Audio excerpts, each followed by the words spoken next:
Hello, hello, hello. Welcome to episode 130 of the Titanforge podcast. I'm Gratnos, joined by Terrell. Yo. Yo, and Tettles. Yo, what up, Brad Nose? That's me. This week we have 10.0 stuff to discuss. Pretty exciting. We have the announcement that we knew was coming, obviously, but still pretty cool. So that's mostly going to be the meat of our show this week. We do have some other, business to discuss, which is the MDIs this weekend. So check that out if you want to watch some dungeon speedrunning action. A random group of death on the first weekend. Hold on, let me pull it up, dude. It's Echo Baldy, which is the JB Lapon fired up team, and then it's Good name the for a team. Incarnation guys are in there as well, and then it's like Evolving, and there's one more that's really good. There's one more really good team in there. Oh, the one with Lizelle, Salinas, Zatsy. and Zatsy. Yeah, Yeah. those teams, dude. We just have like a random group of death the first weekend. All right, very cool. 4 or 5 teams that look insane. Multiple different teams with 3 different teams with either Liquid or Echo Raiders on them, which is quite a lot. So Yeah, I love how JB's just leaned fully into the Baldy meme. Like, that's his team name now, of all things. He started out on like a real professional group years ago, and now he's just Team Baldy. do you think? How much of a choice do you think he had in this naming? Probably very little. Okay, that's what I'm thinking too.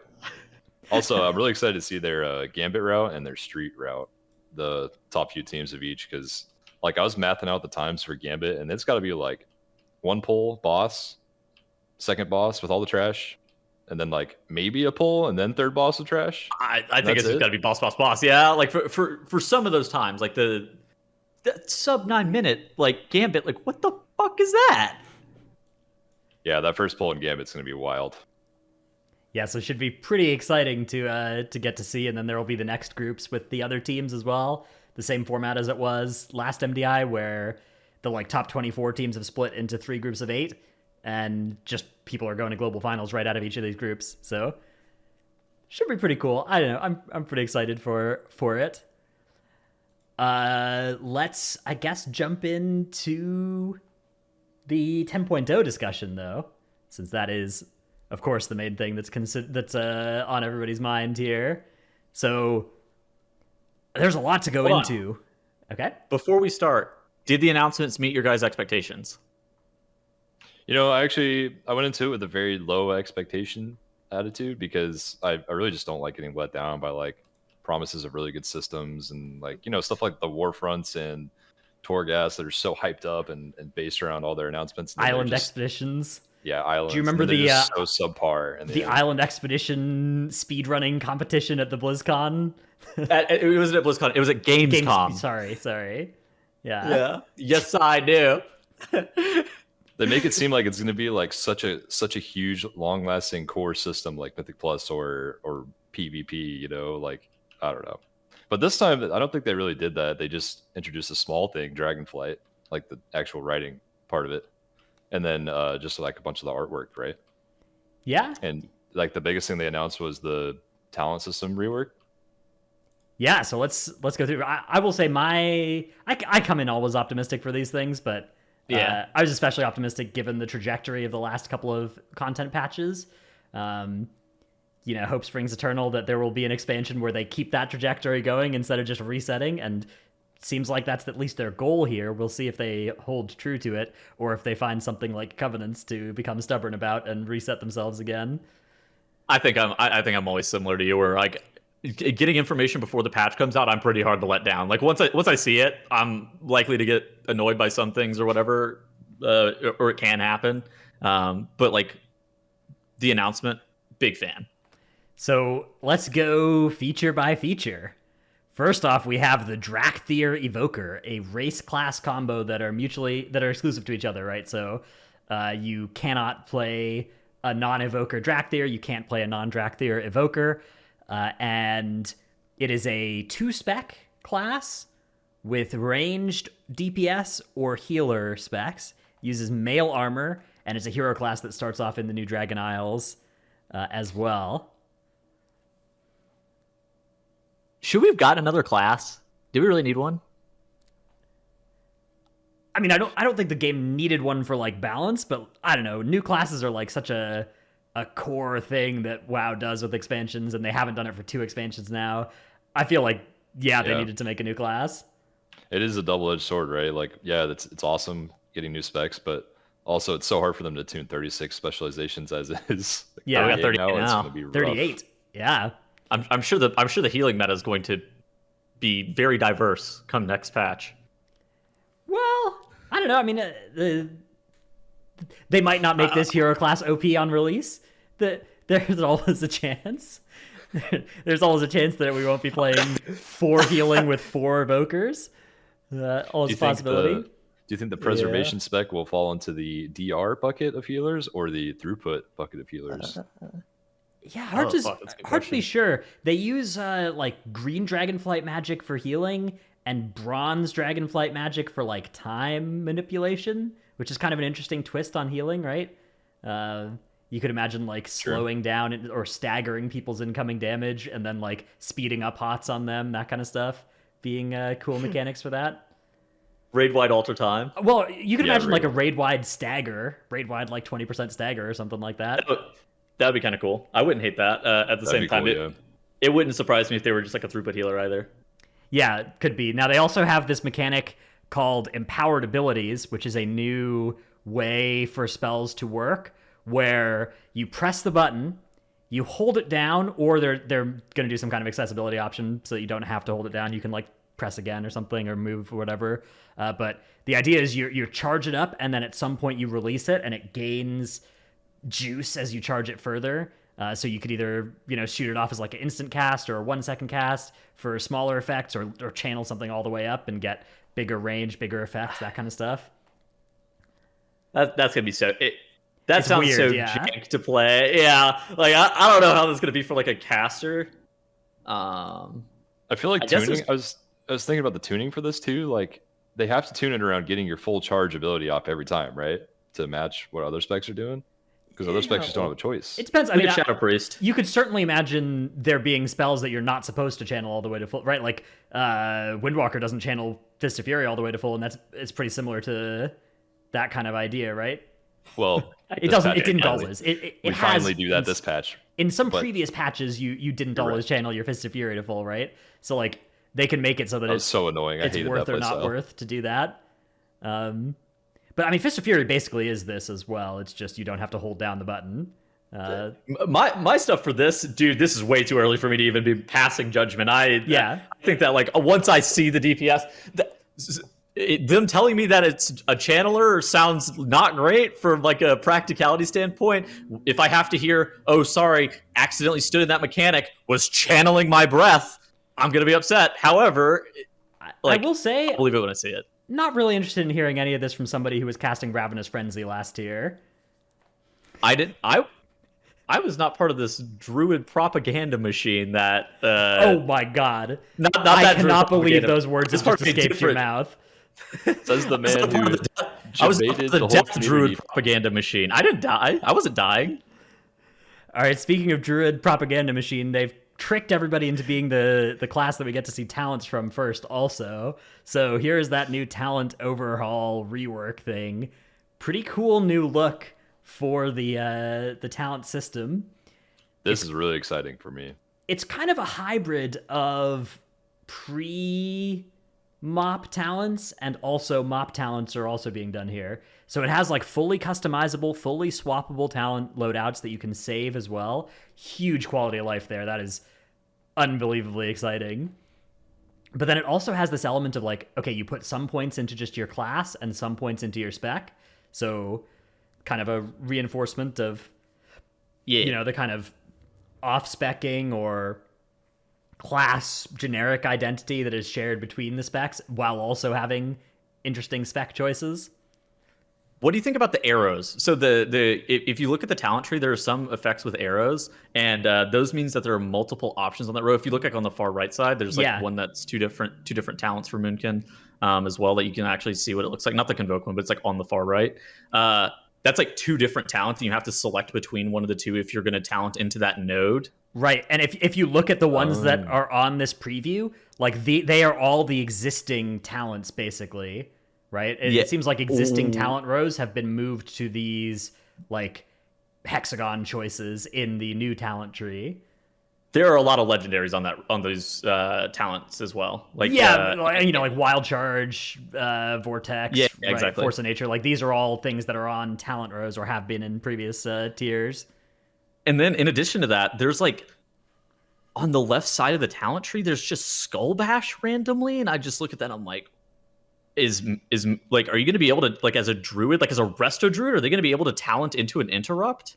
In before that's not Skull Bash, and that's just like improved cat form three speed. range on Skull Bash or something, 3 yards on Skull Bash or some shit. Yeah.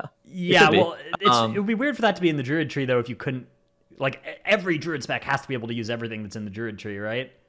Yes. Like the idea. But they also had like a more detailed post on the talent tree as well that outlined a bunch of different stuff. Yeah. Yeah. So a couple of questions that got asked, which is pretty cool. Will they be the old style of talents, 1% gains here and there that you put 5 points into, or is each box only 1 point? Primarily the latter. We're still experimenting quite a bit with drafting trees, but currently the majority of nodes are 1 point, with some 2 to 3. Turns out the game has a lot more custom abilities and bonuses to potentially award in a tree than it did many years ago. Multi-point passives still exist, although even there, most are more class-specific than simply giving stats. Think of the sorts of passive bonuses that have existed in systems like Conduits, Artifacts, or Azerite. More complex than a plain stat bonus, but simpler than the sort of thing that would currently be a level 50 passive talent or a legendary. 3-point passives can still have important purposes for doing things like balancing different paths. Yeah, so I love this idea of like just taking all of these cool gameplay that came over the last like 4 expansions from these 1 expansion systems and just slapping them all in the talent tree. Yeah, I like it too. I think, especially the whole loadout thing where you can have like 6 or 7 loadouts, hopefully more than 5, for individual dungeons or individual matchups in arena or different fights in raid. That's going to be super nice. Look at this. So on the picture they listed, there's already 7 there, plus still a plus button for new ones, plus an import button to let you just yoink a talent tree from a string, or share button to export. So, oh, I didn't even see that. That's great. Yeah. So you can share and try out people's builds so easily. Yeah, we could get Jeff's max DPS build, or we could do raid AoE, raid single target. Those world quest talents in there. Pretty cool. I'm really interested to see like what is all baseline and what isn't from like the base spec perspective. I also think it's kind of cool how they've gone back to sort of like a Mist of Pandaria style, like how you're supposed to fill out the talent tree, where you can to get across the row, you have to like really give up a lot. Like you're giving up some of those capstone nodes that can potentially affect your damage or like healing potential throughput to like even get all the way across. Yeah, so that's the thing. In order for this to be interesting choices, there has to be more stuff you want than stuff you can have, right? Exactly. So that leads into another question that was asked about it, which is what percentage of the tree will be filled out at max level? Very, very roughly speaking, think something like 2/3. In general, it's fine for people to have quite a lot of stuff, especially considering the tree contains many different kinds of things. Some are basic, blah, blah, blah. Players need to be able to spend enough points to have things from all the categories. Having a class spec that is complete in the way a current live spec is, albeit much more customized. At the same time, enough of the tree has to be left unselected to make the choices between different paths matter, where the points you're leaving out still include some potentially high-value options. Yep. If you feel torn because your last point is leaving out something you'd want, we've probably done it right. I think that's absolutely true, and it is cool that they are, trying to make us have an interesting choice without having to make us lock into it for a week as the way to make it an interesting choice. So what you're telling me is that they're not going to have you every single time you want to retalent. It's going to be ever increasing gold cost that exponentially scales. They actually referenced that with like, that was how like Classic used to kind of provide what they were looking for with that in vanilla. Yes. But then when they re-released it in Classic, people just got enough gold and swapped freely anyways, basically, with it. And that just shows that like that's not a way to achieve what they were looking for anymore with the way that we currently play the game. I totally forgot about that. That is such opposite philosophies several years apart for the BFA Azerite armor system and then the Dragonflight talent system. Right. Well, I think there's just been like a major gaming philosophy change over the past few years, where being like not even just in WoW, but in the gaming space in general, where being like optimized or playing meta stuff is just more, I would say, commonplace, and like having information gaps is not something that people are okay with, especially for like competitive style games where people take rating or Mythic Plus or whatever fairly competitively, whether you really like it or not. But at the same time, Yeah. it just proves the point that a lot of people really did care about their Covenant selection being an optimal Covenant choice. People really did care about reforging their Azerite armor over and over again, regardless of whether or not it cost me 130,000 gold that one time. I'm not mad. I remember some want keys that in BFA. There's gold like maybe his motherload or something where I would pour it out, change my Azure armor around, and then go back in for some reason. I can't remember why. Oh my god. But yeah, like that kind of checks- stuff is in the game. It's just that is way more common. Like Tittle said, there's games coming out every day that have freely swappable builds, without any cost, and it's just about time that WoW caught up. I think the developers finally like have caught on to the fact that people do not want to be artificially restricted, even if it's for like, I guess like their own good, I guess is how I would even describe it. Yeah, the idea of protecting players from like us nasty elitists imposing our preferred builds on them with something like a week-long cooldown that lets them hide behind that to be like, hey, no, I can't swap to that Covenant because because of the friction in the system. Like, that just didn't work. That's not really a thing. Nobody's forcing people to play Covenants, and the people that are not going to accept a week-long cooldown to stop you anyways. So I mean, people are. And it's normally not even people like us. It's right, dude. There are some cringe people Well, asking yeah. for 4 sets for like a 10. Yeah. in LFG. But, I'm not like, looking. Among the population of people that like force Covenants on people, I would say a surprising amount are trying to force the wrong Covenant on people as well for different situations. I don't know. It's so scuffed and looking for group. Looking for group is Yeah. always like the worst. But like that's also why it's important to have it to be freely swappable, so these people can play the Covenant that they want at times. But whenever they feel like they have to play something else because somebody or social pressures are being awkward for them, they can swap basically whenever they want. Yeah, I don't think it's a good thing to like, I don't know, social pressure people like in most settings. I mean, obviously, if you're like trying to push high keys, find a group of like-minded people and like if you're trying to rate at a high level, find a group of like-minded people who are like all going to be trying to be optimal. But yeah, like doing that in pugs and stuff is unbelievably cringe, and don't do that. But it is a thing, right? Like Yeah. that's the issue. Is that it's not like that. It's solved by adding friction to this. it's like, never solved. They would just friction. not take you if you were playing the wrong Covenant, right? They'd be just like, why did you choose that? They just look you up and they'll be like, why did you pick that? Okay, other changes coming in Dragonflight. The base UI is being overhauled to be better. Something that affects me, hopefully not very much, because hopefully it doesn't mess with any of my ability to have my current beautiful, perfect, optimized add-on UI that I like. This is cool. Yeah, I think good for new players, good for people that, especially if you like a kind of a minimalist UI, if you like not installing add-ons, I think great news here. It does also look sort of like movement towards like a more console-friendly, controller-friendly, potentially type look. Although they have shot down some recent speculation about that. So, but that's what they would do until they confirmed it. So, True. There are things that are like that in the world where you definitely just deny until you're ready to confirm it. And this may be one of those things. Yeah. Covenants are not swappable. We'll never do covenant swapping. We'll never do it. Covenants are now swappable. Essence it's like needs to not be account your wide. CEO. Yeah. Yeah. Yeah, no, I wonder if they're going to add like a legacy mode for this UI as well, for you to be able to go back to the old shitty one too. For people that want that, there's always WoW Classic. So, dude, I wonder if they're going to update Classic to the new one. Good question. Yeah. This will definitely help players getting into the game catch up to like the player base a lot faster. I think like just being able to see something on someone's stream and then just know what to do in your own UI instead of having to like figure out what add-on it is, if it even is an add-on. Yeah, I mean, if this is good enough, do it in that add-on. if this has like import export profiles and it has enough customization, I could see this being legitimately like a nice thing to use as a streamer, just so that you could give people an easy export that's not like LVI.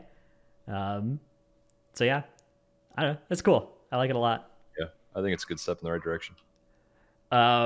Professions are getting kind of attacked. Like they're getting overhauled in a way that they want to kind of make them a part of the game again, which this expansion, professions are a vehicle by which 20 to 50 people on your server are making a lot of gold from crafting legendaries.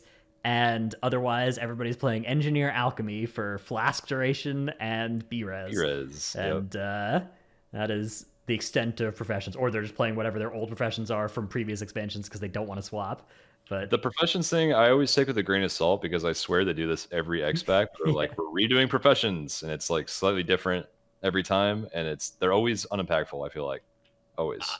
The only thing that they even said about the profession overhaul is that there's like this new work order feature, right? Or did I miss something? There's another thing as well. There's like there's profession gear and like they showed a bunch of concept art of like miners and mining hats and mining backpack. That yeah. Okay.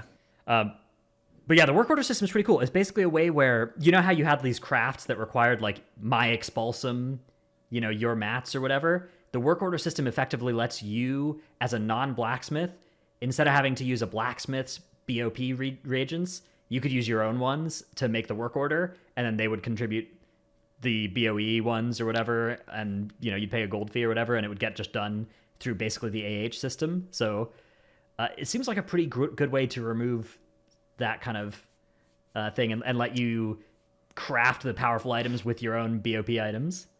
Apparently we have some information from chat that says flask and potions have a quality, and apparently they're also profession talent trees. Oh, that's cool. I did not know. I didn't hear anything about that. I missed both of those. Yeah, I heard something about the quality interviews. stuff. I didn't hear the talent tree thing. That is interesting. Interesting. What if you can like re-roll the flasks and pots just like in PoE? You know, like add a nice modifier for the type of damage you do or something. Alchemist Quicksilver Flask of Adrenaline. Here we go. I added a lot of like documents and stuff like this to this show. That was not something I came across. If you want, like, go look at Wowhead. I'm sure there's something on professions there that I did not see. I will say, if I have like 30 different flasks in ascending order of quality, and I'm drinking like the weakest ones for the start of prog and the strongest ones for the end of prog, I'd probably be somewhat annoyed. So I hope it's not a system that requires too much like potion micro. may be stronger or last longer. Titanforge by potion. Titanforge by potion. Let's go. Oh, okay. Interesting. What? Anyways, there's also this new feature called Dragon Riding, which actually let me put on the. So there's like you customize your dragon with a bunch of different options. Presumably, you can get customizations from the usual suspects of like world content, PvP, PvE, M+ raid, all that stuff. And then you have you improve your dragon flying, although you can get it, I think, while you're leveling. And even when you hit max level, you can keep improving it by hunting down ancient glyphs and advancing your new dragon riding skill tree. And then it's the only way to fly in the Dragon Isles is this dragon riding. And it seems like it's kind of nerfed but fun flying is what they're going for. Like, it's got components of like gliding and slower movement, but also this component of like building up speed with verticality and everything. This has gotten them probably some of the most pushback I've seen is just like them basically saying there's going to be no flying in the Dragon Isles. There's only dragon riding, and then like you can use your mounts on the ground only. Yeah, if this is fun and I don't miss flying, I'm down for this. If it literally just feels like nerfed flying, like I've had that when those stupid worms shot me over Uldum. Oh I've my had god, that I forgot about those. in like all these old zones where it's just like flying is allowed, but we're gonna make it more annoying for you. So if this feels like that, then I'm not gonna be super down for it. But I could live without flying if the dragon riding is fun. So that's gonna be the pivotal variable for me. I assumed it was just gonna be like a flight master whistle, and they're like, "Yeah, I don't think we're gonna do a Pathfinder." I'm like, "Oh, what the fuck? Weird." Yeah, we'll see how it all turns out. It would be. I think it would be cool if you could like customize. Okay, not like customize it into any flying mount, but customize it into a specific dragon flying mount. That would be cool. I think there's a lot of customization with it, but yeah, like turning it into your old like Bronze Drake or Frostbrood Vanquisher, whatever cool dragon model you have. I do think that would be pretty cool. Yeah, dragons only. Yeah. Beyond that, there's some, I guess, reading between the lines, things they didn't announce. They did not announce any dates for an alpha, any dates for a 10.0 release, any dates for a Blizzard conference, or aka BlizzCon. So all of that is unknown. They did say the alpha will be soon, so... What does that mean? So... okay, what do you think the reading between the lines is alluding to then for alpha / 10.0 release then, Dretnos? I think that, I don't know, before the announcements, like when they don't announce any dates, that probably means later, right? Yeah. Like that probably should push back your expectation of when everything's going to happen. But I feel like a lot of people have already baked in a huge overestimate of how late this will be based on just this whole like, oh, everything is perma-delayed, which I instead expected kind of a reversion to the mean on that. So I don't know where I'm at now. What do you think, Trell? I think we're at least a year out. I mean, we got the whole Season 4 thing baked in. I think I said this last week or the week before, but I don't think they would have done the Season 4 thing if they thought it was going to be a short amount of time till the expansion comes out. It's weird to me because like Wrath of the Lich King Classic was also announced. We're not going to talk too much about it, but we'll talk about it a little bit. Wrath of the Lich King Classic got announced, but it got announced to be coming out in 2022. But they didn't announce the Dragonflight to be coming out in 2023, which is so weird. Yeah, like why didn't they just slam a 2023 date on it? Like just a 2023 year on it? Well, so there's always the element of like maybe there's uncertainty around when they can get it out the door, right? Like maybe they have like a date that they're 60% sure they can hit, but they want the freedom to be able to push back from that without having to delay the expansion, right? But do they think that they could reasonably get it in 2022? Like that's what I'm thinking is just like, is that even a possibility that they can get it in 2022? That's so weird to be thinking. I mean, historically they hit expansions on the even numbered years, yeah. But they also don't announce expansions in April. That's true. They announced expansions in October of the year prior.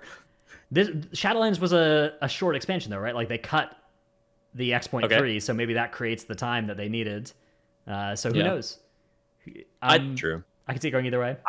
I think BlizzCon has to be gone with no word on it. I think that I do think so as well. Yeah, I think the time is running out. There is an announcement in May for the first mobile game in the Warcraft universe. If we all pretend Hearthstone wasn't one of those, so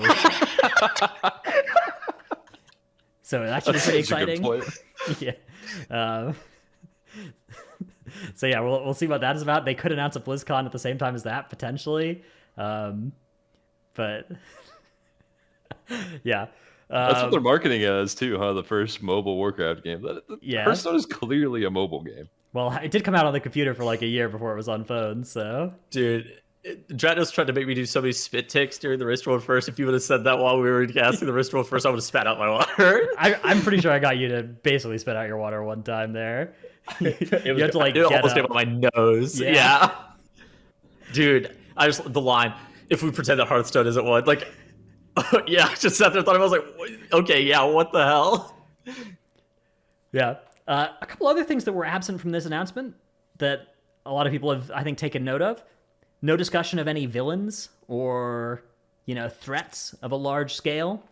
There is some mention on the Dragonflight page on the World of Warcraft site of some additional features, including like we know the next raid is going to be the ancient prison of the primal incarnates, and there's some dungeon names and stuff announced as well, but there was no story building about any sort of evil except for some like basically like races of enemies that are on the islands. So what do the lore Andes think about that then? Are they upset that there was no announcement of like a unified evil?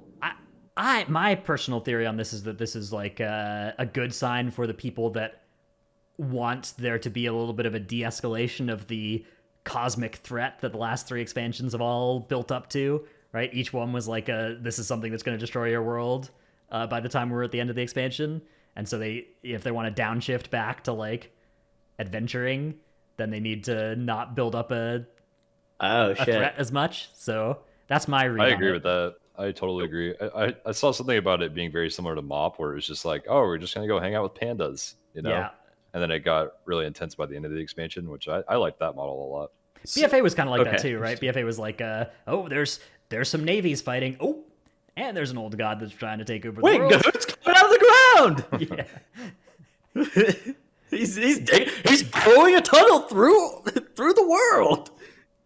Yeah. Also, no mention of any borrowed power systems. First expansion in 3 years, I think, or in 3 expansions to not lead on some kind of expansion length feature, right? This talent thing is evergreen. This is going to stay with us. Exactly. Yeah. And they talked about talents in relationship to how that works with borrowed power. And they were like, this is not like borrowed power at all. This is something that like, okay, you may get more points as the expansion goes on, but this is something that is here to stay. This is not a replaceable feature. This is a core of the game. Right. So I think also a good sign, you know, that doesn't mean that there's not going to be shorter patch length or expansion length features. We already have seen tier set models, so we know there's going to be tier in at least the first raid of next expansion, but at least it's not something that they're leading on like they led on Azerite armor or like they led on Covenants. So yeah. Well, do we know that the tier is coming out in the first raid, or do we know that it's coming out in the first tier? Because they've done that before, where it's like it's themed around the Primal Incarnates apparently, which is the name of like the first raid. It looks like so. Yeah, sure. That's probably fair. I mean, it is just an educated guess. We had that High Mall Blackrock Foundry thing too, where the tier 17 was like merged together, and EN as well, right? Where EN didn't even drop tier, but exactly. did. EN was that always seemed like such a cop out. Like it's not a raid tier. Like what? But they've stopped doing that recently, right? Like Castle and Oldir were basically fully fledged raids, so I think that's what they're going for. They also stopped doing tier sets, so like. True. But yeah, it does seem like a philosophy shift at the start of the whole announcement thing. Ian was talking about how much over the last year they've been philosophy shifting, which is good. I think there was some philosophy that needed to shift. Yeah, I'm really happy to. It's not just they've said this a lot. They always hit us with a classic: we're listening, we're learning, we're implementing things. Like if people don't like it, we'll revert it. It feels like they've, at least for the past couple of patches, really have been attempting to listen in some ways, really reverting things that the community is pushing back on heavily, almost uniformly, like pushing back on, and then they are. At least it seems like they are trying to learn from their past mistakes, and I am down for that. All right, we've got a couple more interviews about the announcement that we've got some tidbits to pull out of. But first, we get to do our Tip of the Week segment. My Tip of the Week is maybe a little bit late for you, depending on how good of a name you've got lined up, but reserve your Drakthir Evoker name now so that you can save it and then use it when you actually roll your Evoker up.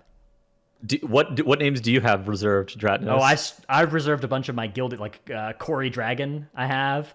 I'm trying to ransom that back to him. I'm sure he hates you. I did this, you know, as a content creator. I'm used to thinking about people yoinking my cool name. So I was like, oh, none of my guildies will be thinking about this, and I just went and stole some. So Drakthir. That one I think is gone already. Yeah, I've got one that I'll use for one, myself if I make an evoker. We'll see. Well, do you have any Trell? Nope. I always just do like the cut and dry one, so mine will just be like Trell Voker. Not anymore. It won't be. I have Coom Voker and Snack Thier. Snack Thier. All right. Let's take a look at Trell's tip of the week. So we've got a Streets of Wonder one, which we have a lot of tips from Streets of Wonder, but this is a dungeon with a lot of good stuff that we can learn from. So what's going on in your tip, Trell? So this is just a little skip that my group found, and you you probably should do this, but it's an option, and it's to skip the cats down there, which are from Darkheart Thicket. If anyone played in Legion, those cats were banned in Legion, and they're going to be banned in this dungeon as well once you get up to a high enough key level. So you can just hop down there and go wide around them. This is if you want to go left and you want to kill the mini boss and the core hounds and the Ataldazar Dino, but you don't want to kill the cats. You can do this. Are the core hounds and the Ataldazar dinos also off limits? Because whenever we were initially doing this dungeon, those mobs were not it. I've actually been pulling them the last few weeks. I think they're really good mobs to pull. People aren't happy about it because it's only 3 targets worth of damage instead of like 5. But they're worth a little more count than the other side in total, and I think they're just better pulls, to be honest. Cool. Very cool. Yeah, Right I like the options in that dungeon. I like the mini boss as well on the bridge. I think that guy's pretty good count, especially if you have some good single target damagers, which I know you always play with good single target damagers because you don't play with the old Destro serve. Yeah, you know what's funny about our comp is that we were like, oh, our classes might be meta this season when the season first started for AoE damage. And then out of the woodwork came Survival and Destro, and we're like, never mind, we're back to the single target comp and no AoE damage again. All right, let's take a look at Tettles' clip of the week, which comes from Guilty of Mine, Terrasant, a.k.a. Corey, a.k.a. not Corey Dragon. Friend of the show. Unless he pays for it. We have... This clip speaks for itself, honestly. Yeah, I'll put on the sound. This Mythic Jailer progression. Then I'll pray that I don't get picked. Oh, but the game is bad. Yeah, break these MCs super fast. Beware. Oh my god, help! No way, man! There's no way.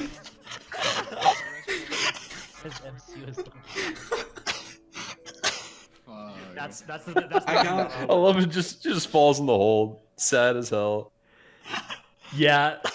So we learned some important things about that. You do not spear the vent in the last MC. You do not spear the vent. You rop the vent. You grip people off the vent.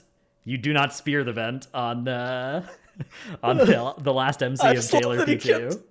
He kept getting gripped onto it. Yeah. The 2 spears were fighting each other. Yeah, they do that. That happens fairly often, actually. It DCs people pretty often too there, but you get stunned going into P3. So multiple times we had people reconnect during the stun. We made sure people just like instantly reconnect and you get back in.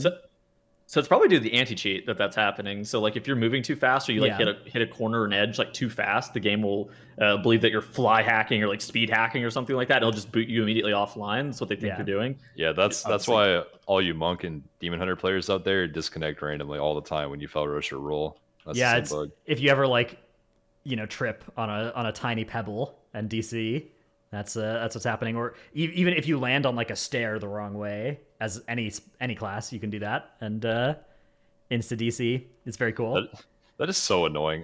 It still makes me so mad every time it happens to me because I'm always like making my group wait for 45 seconds or something every time it happens, or DCing mid raid fight. Like that's pretty bad. Yeah. But whatever. But yeah, we learned from that. We did eventually kill the boss, so it worked out in the end. The jailer got us 260 something times. We got him once, so all's fair. Fair, by the way. Yeah, you're really loose use of the word fair. Look, man, you got an issue with us. You got an issue with Liquid, Method, SK Pieces, Aversion. All those other guilds did it first. I got a bone to pick with all of them, and I will be doing the boss the ethical way. Well, ethical used it too, actually. Not field ethical. The ethical is in the moral. I'm taking the moral high ground. I see.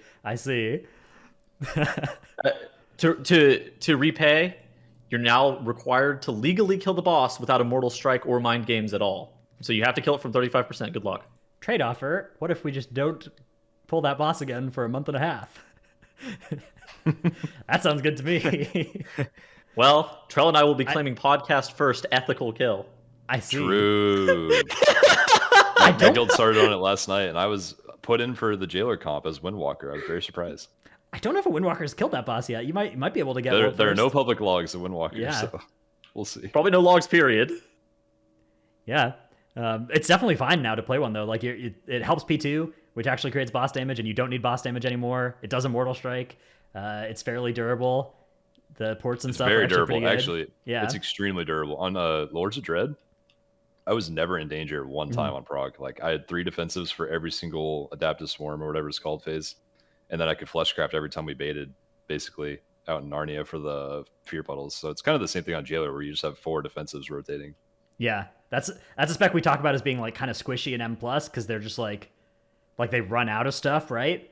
But in raid you don't run out of stuff. As a DPS, you have way more stuff than a DPS needs. Yeah. Yeah. All right, let's move on to talking about some of our announcements. Well, I guess more of the announcement, which is a bunch of interviews. These are a lot of side interviews and press release stuff that they did with people. Yeah, so the first one, I guess, is the IGN interview, which for all of these, we have Wowhead summaries, and we'll put all of them in the description. It's going to be a long description, but there'll be a bunch of these Wowhead links about the interviews, and you can always click through to get the actual one. But I love the Wowhead ones because they summarize the salient points. First one from this was no specific announcements on the way that loot's working, but they're not rapturously happy with personal loot and its complexities, causing frustration when you can't understand why you can't trade something. Room to improve there. Not completely off the table to do some form of collaborative cooperation, but nothing specific they've settled on yet. So, yeah, I mean, you guys know my collaborative cooperation mean master loot or what? Who knows? I don't think that they want to go back to master loot, but I mean, this is one of the most favorable to master loot, posts that has been made by Blizzard in a long time. It's true. My hope is that it's just like making personal loot better, like going and looking at these spots where people want to trade but can't and fixing them. And that's, I think, the amount of loot. The amount of loot that we get in the game is awful right now. Just terrible. More items, sure.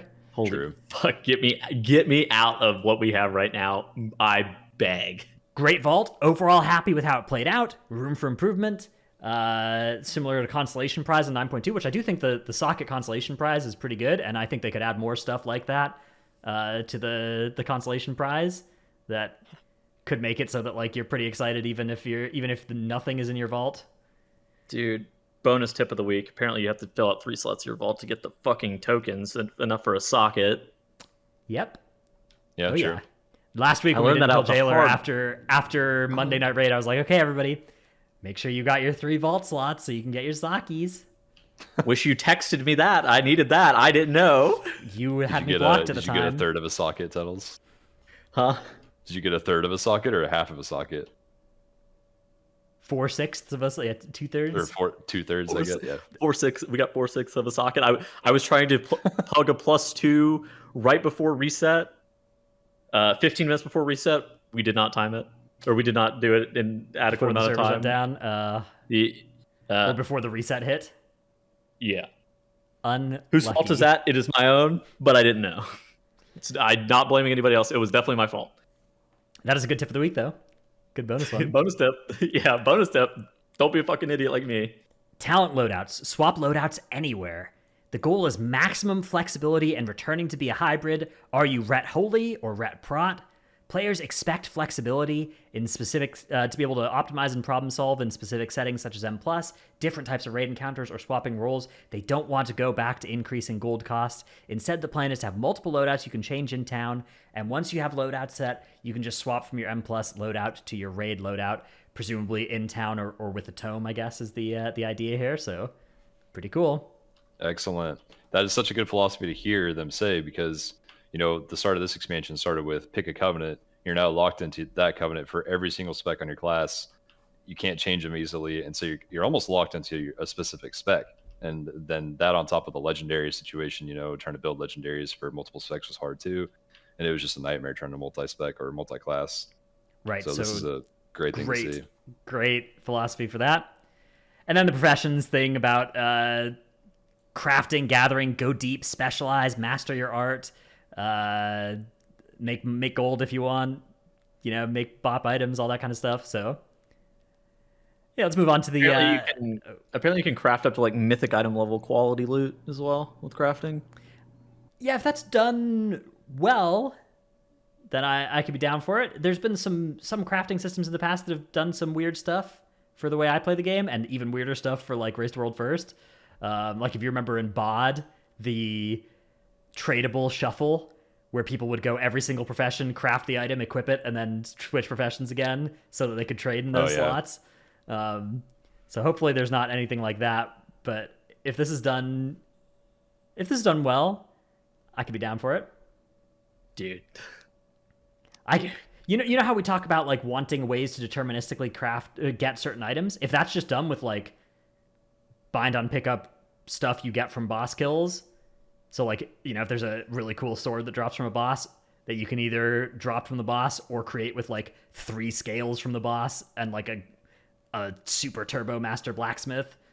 That'd be cool. Cool. That's a great way to make that happen. So yeah, that would be cool. I know. Turbo master blacksmith. Look, man. Sorry for leaking the next expansion's what was it? Grandmaster, Zen Grandmaster, Illustrious Grandmaster. Yeah, now it's Turbo Grandmaster. Turbo Dragon Crafter. It's probably Draconic Master. Something like that. Draconian. We have some more stuff in this next interview, which is the Judge Hype interview with Ian Hazakostas. Pre-patch event for 10.0, last 2 weeks. Level 60 revamp of classic dungeon Uldaman for the event, which Uldaman is one of the new dungeons, as well as explore previously unknown chambers of Uldaman. So that's going to be involved in the expansion lore-wise, I guess. No discussion of how evokers would be initially available, but for reference, in Legion, Demon Hunters were first available in the 7.0 pre-patch event for players who had pre-ordered the expansion. So I heard someone say that they would be like that for Dragonflight as well, but I don't know if that was somebody making stuff up or if it was announced somewhere other than here. There were, again, a lot of press releases. I have a suspicion that it's probably going to be similar to that. They may just give it to you even if you haven't pre-ordered it, but I wouldn't be shocked if they do it similar to how Demon Hunters were done. The Dragon Isles are located northeast of the known Azerothian landmass, so top right of the map. It makes you wonder, back in like vanilla, when you took a boat, from like Kalimdor to the Eastern Kingdoms, how you didn't just bump into one of the 30 different islands that were shrouded in mists or protective magics that were apparently in the sea the whole time between those two continents. It's like literally the ocean was so densely packed with them that surely one of those boats must have just hit them at some point. But it's kind of crazy how we also dodged that big maelstrom. Yeah. Well, we knew about that, so we went around. We didn't. What should have happened? Somebody should have gone there and be like, "Oh my god, there's a shaman class hall here. That kind of. I get some Legion gear." Holy shit! There's a shaman class hall here. Other lore stuff here. Let's skip over that for clarity, for brevity. World First Race, Sepulchre lasted a bit longer than Blizzard would have liked. At the same time, they believe players would also be disappointed if it was defeated in less than a week. 10 to 11 is considered ideal. Balancing towards the best guild in the world has proved to be a challenge. Amen to this whole thing. I mean, yeah. I like aiming for 10 to 11, but also I definitely understand that trying to figure out how quickly Echo or Liquid are going to kill something is not easy to do. I think the fact that they state, we're aiming for 10 to 11, that's good enough for me. Their raid balance, is normally pretty good. I actually really like this raid. I thought this raid was a banger. Still, I've still been having a lot of fun. Yeah, this raid's really nice. I think I like the fight designs, but the length is kind of long. Stay strong through the Jailer P1 progression, and that fight gets better too. But yeah, P1 is not it. That was quite bad. Okay. Gameplay: no Azerite or artifact power system is planned for Dragonflight. A progression system is expected to be included, but player feedback from BFA and Shadowlands is being considered. So pretty cool. Some time gating is to be expected, as Blizzard likes that a portion of players will unlock certain things at once. Sepulchre, the first one's time gating being given as an example. Other elements are expected to be unlocked gradually with gameplay, like the Cypher, the first one's in Zereth Mortis. I'm a fan of this still. I'm a fan of like of systems being unlocked for everybody at the same time rather than for me at the same time as everybody else who's also done every single thing every single day in the zone to unlock it as early as possible, which is not as fun. So I think that depends on the system. I think that that's always the point in contention is like the double legendary thing. It just felt like off base that it wasn't unlocked from the beginning. I still like that. I thought it was good. Yeah, I thought it was good that it was unlocked by everybody, but I didn't like the week that it was unlocked. I just wasn't a fan. To me, it really just depends on the system. I am down with what they're saying though. I think that what they're saying is absolutely spot on. Yeah, I agree with Settles on all that actually. Weird, but I do. You're welcome. It's so hard to say those words in that order, isn't it? I know. I agree with Tettles. Holy. Current plans for Dragonflight Season 1M Plus is to include a dungeon rotation with a pool of 4 of the 8 Dragonflight dungeons and 4 dungeons from older expansions. Season 2 will change the rotation to include 4 different Dragonflight and 4 different older expansion dungeons, not including Shadowlands dungeons, as those are too recent. I agree with the idea here. I agree with not doing the Shadowlands dungeons again until the expansion after this one, and even then we probably can leave the Shadowlands ones mostly for a while. I do think that doing this as early as Season 1 is kind of viscerally weird feeling. So I like this idea. I like a lot of the stuff they did. I mean, this is basically exactly what I've been looking for, right? Is like old dungeons coming into M+, doing fresh rotations and stuff.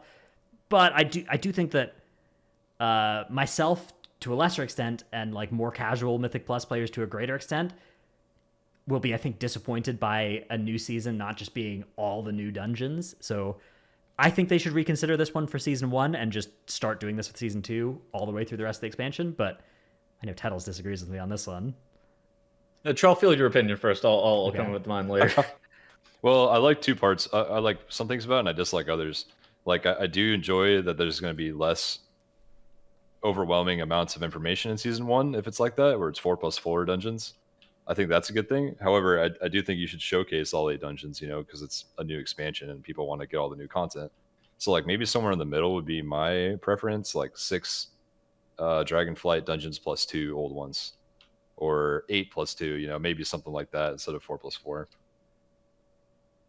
I just think that this is like better for the long run in regards to content pacing. This makes the 0.2 and the 0.3 patches just a lot better for like the feel of how Mythic Plus is going to be, especially long term. Because I don't know if you guys have experienced this, but I felt like I did all of the Mythic Plus that I want to do for the whole entire expansion in Season 1, and then for Season 2 and Season 3, I'm like, I was playing a little bit lately. I was like, okay, this is kind of cool, but it feels like the exact same thing that I did back in Prideful Season, regardless. And it's not only because there are 8 or 10 dungeons or whatever. It's because I felt like I got Mythic Plussed out at the very beginning. I do think, personally, beginning of the expansion, 4 brand new dungeons, 4 old dungeons. You have the new seasonal affix. You're going to have to like completely even relearn the old dungeons. These are dungeons that we may have never even seen in Mythic Plus. That there were references to like Shadowpan Monastery or some shit in one of the interviews of like something that was potential to become a Mythic Plus dungeon. So like things that we've never seen before have potential to become a Mythic Plus dungeon even. And you're going to be learning the new seasonal affix. You're going to get 4 brand new dungeons. And if the patch isn't like forever long, this isn't going to become an issue. And then like I think that then in Season 2 you're cycling it to 4 brand new dungeons plus the again like a 4 like revamped dungeons. That's going to be cool. And they're taking the 4 Dragonflight dungeons out of the pool. They're able to be way more flexible and malleable with, like, if they want to like rework bosses or like kind of change some of the mechanics, they can. They have that time to rework some of the stinkers that are out of there. I don't think I think that's some gigacopium to think that like whichever ones are out of the M+ rotation are going to be in a workshop versus like they can. No. They will workshop the ones that are live. Like those are the ones that will be getting changes to boss tuning. Is the ones that are currently M+ dungeons. It's not about tuning. They can change like core functionality of abilities and stuff like that if they really think that they're problematic. That's more urgent while a dungeon is live than it's not like when a dungeon's out of commission. It's like, oh, now we can really tinker at this. It's like, no. Anyways, I don't know. The final point is like then you go to Season 3 and you get like all 8 dungeons at once, and that really feels like it's like building up over time. It also gets me out of this shit where I have to farm IQD for 3 seasons in a row. And I understand that is like solvable by a system that is not this. I'm just saying that is also a benefit of the system. Yeah. So I'm curious why you feel like you're like done with the Shadowlands dungeons in season 1, but you didn't feel that way about BFA, right? No, because the seasonal affixes were new enough to where I didn't feel that way. I think for me, it's like, for me, it was no because the dungeons were better. Yeah, see, my theory is you think that Tuttle's because the dungeons are so linear in Shadowlands. There's just like they don't feel different at all, even though there's new seasonal affixes, just like BFA. Like they are the same series of grueling challenges over and over again. Whereas like sure, a new season of BFA, you go into Freehold, and all of a sudden you did like a completely different route because you got enough power to like go right instead of left, in the second area, and you start just pulling different mobs as they got changed. But like you just don't have that option in a lot of Shadowlands dungeons. Like 9 out of 10 of them are extremely linear, I think. Yeah, the dungeons replayability this season is awful, and I think that this at least solves that, because I don't think it inherently does. Like, I think if you did this with the Shadowlands dungeons, you still wouldn't be excited. Like you were saying, you weren't excited to play dungeons in season 2. Like that would still just happen, except I guess in season 3 with this way. Like I don't know. I think that if the dungeons are good, then that's going to fix the getting burnt out of playing them, especially if they're not in for half of the seasons, regardless of which half of the seasons they are. But I think that the launch of an expansion, the like feeling of like diving into a huge pool of new content, is something that's irreplaceable, and they shouldn't break by like time gating half the dungeons. So I'm that's where we disagree, but I don't think it's actually going to be that big a deal either way. I know that a lot of people are make it a way bigger deal than it is. I think that the proposed solution is good. Yeah, I think that the basic idea is great. I just disagree with doing it on season 1, but everything else about it I'm all about. Yeah, I'm happy with it that they're doing something like that. I think that it is how we mentioned tuning earlier. I think the tuning is going to be really off at the start of every season because there's going to be completely different dungeons each season. Sounds like at least 4 different dungeons. Going from season 1 with 8 dungeons to season 2 of 8 entirely different dungeons that you didn't play at all during season 1 is going to be a huge shock, which could be pretty cool.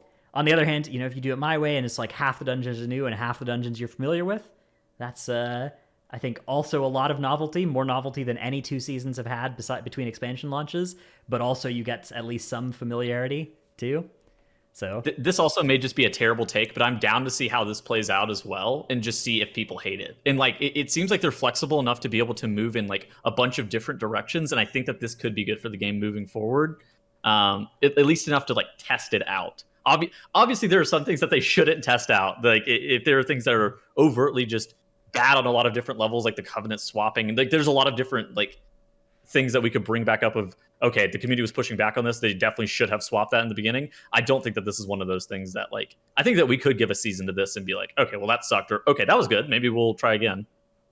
Yeah, I'm hopeful that they will change on this one, but it's not make or break like the covenants were. Maybe we'll learn a lot in like 925. Maybe 925 will like shape a lot of different stuff with how this works. Maybe. Yeah, maybe.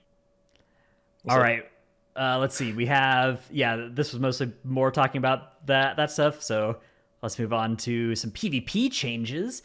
TLDR of this is PvP gearing is going to be WoD gearing, basically, is what they're looking at. And which is just, you get honor, you buy item. You wear the item. Yeah, you wear item. It's good. You wear the item for the rest of the expansion. Yeah. Yeah. And then there was also a post about solo shuffle becoming a rated PvP mode next expansion as well. What exactly does that mean? Because the shuffle is like a thing right now where you're able to like it's like queuable. Yeah, it's like basically queuable. A brawl right now, but they're like promoting it to full time and rated. Have you done any solo shuffles? No. Okay, I have. It's pretty fun. It's Healing Stat was telling me that he really enjoys them. He's been doing them apparently. So it breaks you into it's 6 people, 2 healers and 4 DPS, and then you play with every possible combo of 1 healer, 2 DPS against the other 1 healer, 2 DPS. So it's 6 total games, and just as soon as one person on either team dies, the other team wins and it sends you back to the starting rooms and your new team for the next round. I had a lot of fun doing it. Is that replacing like standard 3? So I suspect don't think the it's answer is like almost certainly no. Okay. Anything, yeah, but it's just in addition to that, there's like a rated.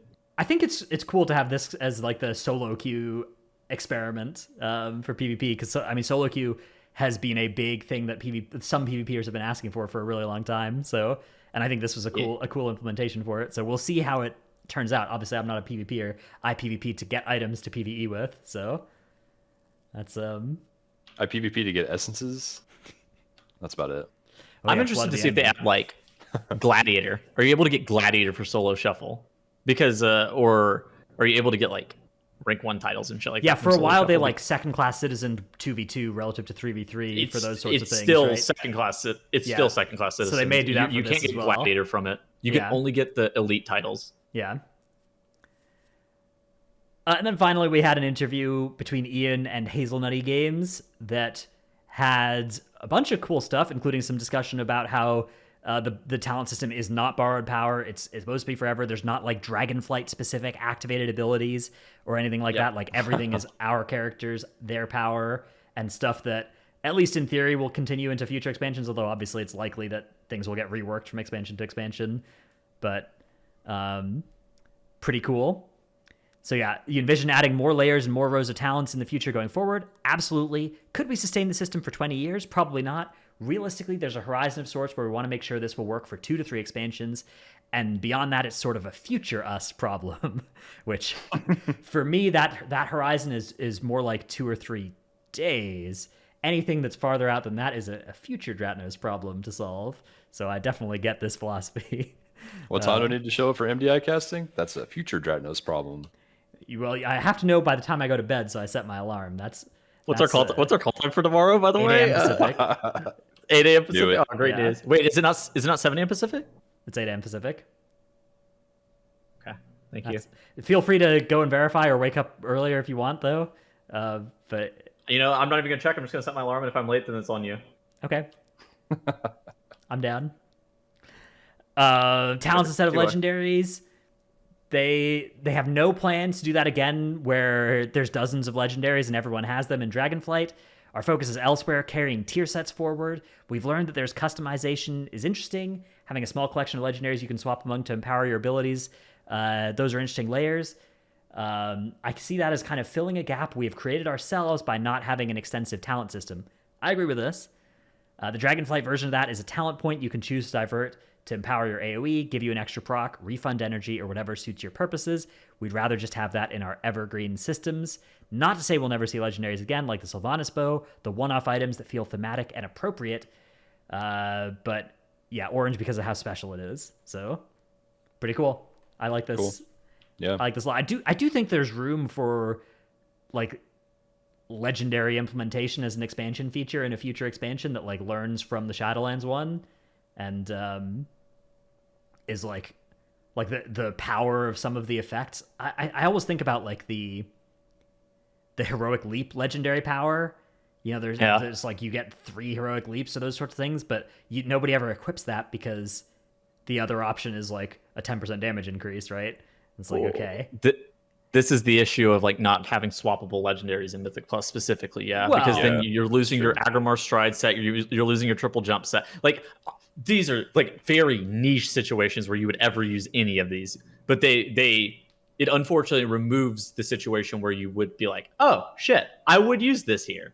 What I'm saying though is I could see legendaries coming in a future expansion where it's like rather than choosing, a really powerful, more powerful than we want in a talent option and something we only want to deal with for an expansion rather than to be in an evergreen system, like put effects of that power level, but like don't pit the utility against the damage and have your legendary have like a damage effect of your choice and a utility effect of your choice and a defensive effect of your choice and have that be like an expansion system. I think that could be cool, but I don't think they should do it for at least one expansion after Shadowlands.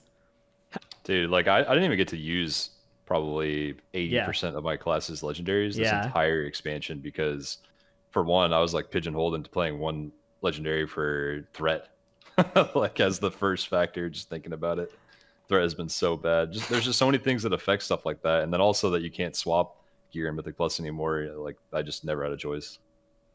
I mean, what do you guys think about the no borrowed power stuff? Like, I think that borrowed power, like, I think that we're going to have enough stuff in 10.0 to where it's not going to matter. But, like, it seems like, is long-term the no borrowed power angle the one that we really want? I've never had a problem with borrowed power as a concept. I've had a problem with, like, the specific borrowed power systems ever since, besides artifact weapons, and I guess corruption, they've all been pretty uninspired and either have had acquisition problems or been boring to play, or both in many cases. So, like, those aren't problems with being borrowed power, but perhaps the fact that it's borrowed power and that means you have to create more of them per year was what led to them being that lower quality. But, I mean, I'm down for expansion or patch length systems that are good. It's just they have to be good systems. That's the important thing rather than, like, the length of the system for me. I agree, because I think borrowed power is actually good for the game. Yeah, like corruption. I mean, corruption was such a fun patch once they fixed corruption. Which was okay, nice. Corruption was fun. Like months 3 through 7 or something of corruption were good. Yeah. Months 1 through 3 were awful, and then months 8+ while we waited for Shadowlands. God, I loved decorrupting my Void Ritual piece to get them to buff it by 50% the same week. Dude, you were literally fuming about that. That was so funny. He was actually... Why was something undertuned by 50%? I'd like to introduce you to my friend, the Frost Shards of Domination. Yeah. Let's give the raids a Such a good 20% damage. Corruption is so good, though. Yeah, at the end, they just nailed that system. Like, the acquisition of it was great, except for maybe the rotating vendor. But everything else was really good. You know, like, they just make all these improvements by the last patch of each expansion, the last few expansions at least, and we're just praying they don't do that for the next expansion, at least the first patch. Just do some of those changes in advance. Yeah. Renown over reputation. Overall, they're normally okay with that stuff. It's just the times that it's bad, it's fucking tilting. So one of the revelations here is Renown is a system that is going to carry over into next expansion, but in a very different way than it works in Shadowlands. It's basically going to be a reputation replacement. So instead of, like, having world factions that you get to Exalted and you get to buy different things on the vendor as you reach Honored, Revered, Exalted, instead you'll gain Renown with them and just get the rewards as you reach certain Renown levels, which...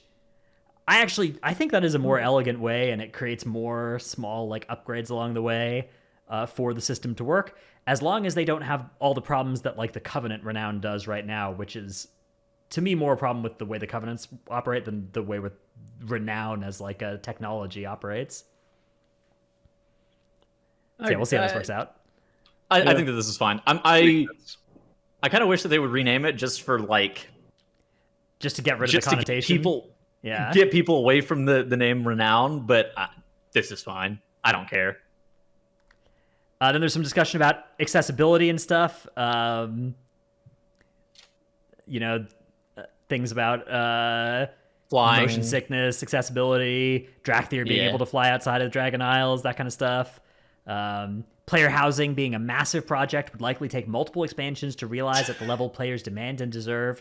It would cost you a raid tier is kind of true. Garrisons in WoD were limited to just Alliance and Horde versions due to the amount of time and resources to make variants. They understand many players are passionate about it. There's support for it. It's a big project that's difficult to realize. I'm down with it. Like, ultimately, I don't want to sacrifice too much content for it. So if this is something that they can work on with like over 5 years and not cost us any raid tiers, I think that's better than doing it over 2 years and costing us a raid tier. So I'm down. Yeah, I have no opinion on that. I just could care less about player housing, but I get that a lot of people love it, so I'm glad they addressed it. Yeah, for me, the raid tier is more important. But yeah.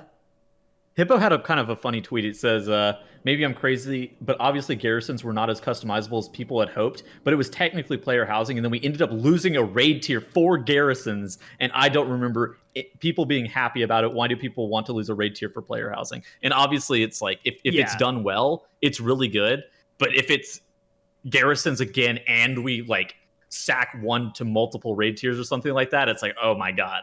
I think that is a very candid answer. I'm surprised that Ian was willing to say something like that. Yeah, which, good communication. Definitely. That is a very, very candid answer that he just gave. Usually this is like, you have to figure out that this is what they actually mean in the subtext of whatever PR they use to explain it. But yeah, I mean, this all makes a lot of sense. So yeah, do not take away my raid tier. I need those. A lot of the only thing that makes me feel alive anymore. In Minecraft.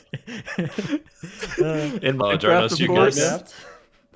Yeah, in Minecraft. Love raid tiers. Dranos and I were hanging out way too much. The race to world first is all this is the reason that he said that. All right, Shadowlands Season 4 is a preview for the M+ and Dragonflight. We already know about all this. We talked about this before. Exact numbers are TBD. Drakthir, a mid-range class, as opposed to a long-range class, somewhere around 25 to 30 yards. Now, again...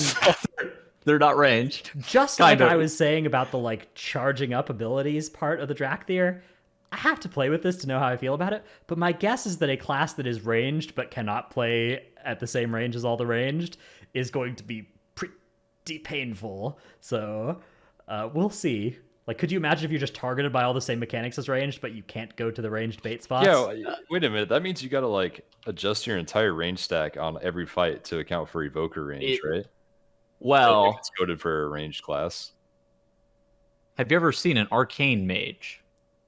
Well, so the idea is that the raid shouldn't have to adjust the entire ranged clump to accommodate them, though. So as long as they are thinking about that, then great. But what does that mean? Whatever. Well, it'll be fine. And then finally, the news we were all waiting for: a whole new array of battle pets to tame, capture, and add to collections. Battle pets, of course, the only other thing that makes me feel alive besides raid tiers. So should be pretty fun. Looking forward to collecting some of those. The other one is being hotly contested by player housing, so Dranos is really on the ropes right now. Yeah, oh man. Could you imagine if we got player housing, but it cost us the battle pets for an expansion? That would not be worth. And the raid tier? And the raid tier. Oh, maybe a new battle pet dungeon. Have you guys done battle pet whaling caverns yet? Good times. Nope. Okay, me neither. I was bluffing. All right, that looks like the Wowhead interview that's just launched. The Fanbite interview, which the sister side of Wowhead. Yes. Yeah. Okay. It has some key takeaways at the top in bullet points. Blizzard has learned that barriers to try and dissuade activity essentially just end up being annoying hurdles. That has influenced the design of Dragonflight as players now play video games differently in 2022. Yes. Yes, we talked about this already. By that?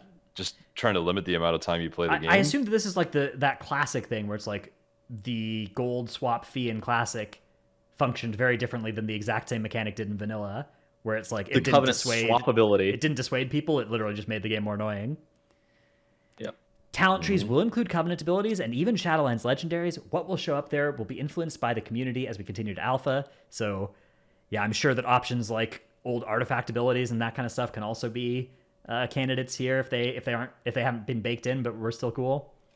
That's cool that they're still willing to be flexible and add or subtract parts of talents. Obviously it's really early on, but very few Covenants got full reworks after they were launched, to a completely different ability. Yeah, Fleshcraft was the biggest change of an ability, right, from its 9.0 version. Right? God, I don't remember what it was. There was the Warrior Banner, Necrolord Banner for Warriors. Got a pretty big overhaul as well. But even during the beta cycle, not very many abilities got full reworks. Which the fact that they're saying that they're still down to be flexible, that's communication that I don't think we've ever seen. They're like, oh yeah, we can change some shit. We don't care. They do always say that in the start of and before the alpha comes out. So, well, sometimes they say we have a ripcord enabled if we need it. Dude.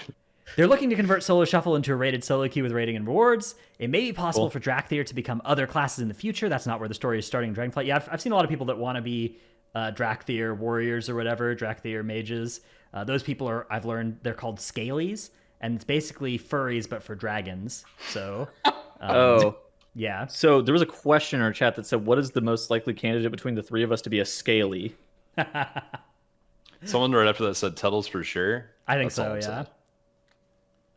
Retweet. I have feathers. I don't need scales. Player I'm housing. not cold-blooded. Player housing is discussed a lot, and there's interest in it. They're excited about it and hope to deliver it at some point. Not part of Dragonflight. I like that they're excited about it and hope to deliver it at some point, but again, do not touch my raid tier. I need that so bad. Yeah. Yeah. Okay, I don't want to go through this whole interview because That interview was mega long. I haven't by the way. prepped it or anything. Bad Yeah, thing. so but new interview just dropped. Take a look through all this if you want to learn about any of this stuff for the Wait, what did they say put about Statue Boy in Transmog? Wait. did they say Statue at the Boy and bottom? Statue Boy is the name, yeah, Coronos from the cinematic. And Rocky. Transmog. Any changes to the transmog system? Let's see. Rolling a lot of the white and gray quality items into the transmog system so that you can choose from a lot of simpler, humbler civilian attire type looks. Cool. Oh, like the tier sets from this current raid. I don't think they want to add any appearances shit, that Trell. drab. Holy shit, Troll. Oh, I'm not wrong. We have to shoot them. Put the gun down, dude. I describe that as harsh but fair. It is harsh but fair. All right, let's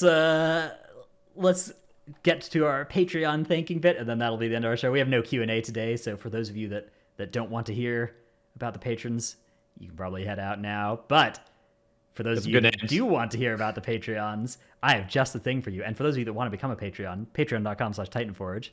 It's a place to go for that. I think that's the URL. That is correct. Yeah. That is correct.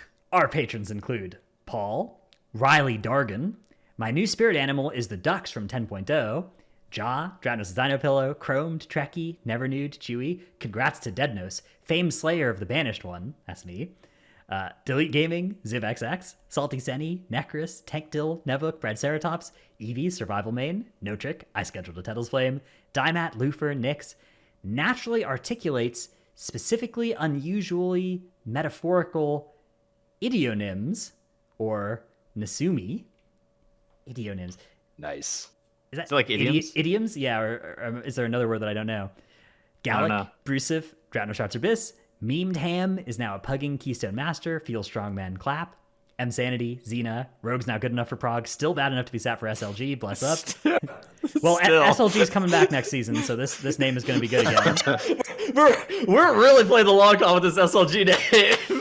Red Color, youtube.com/workbringer, Alphabet Soup, Druid Fens of Evolved Gaming, #1 Simsky for Trelsky, Lurka running away from chains of oppression and falling in a hole is now the most Lurka thing ever. You will not believe how many times my GM did that over Jailer progression. If I said double digits, I probably wouldn't be far off on that. You're not going to believe this.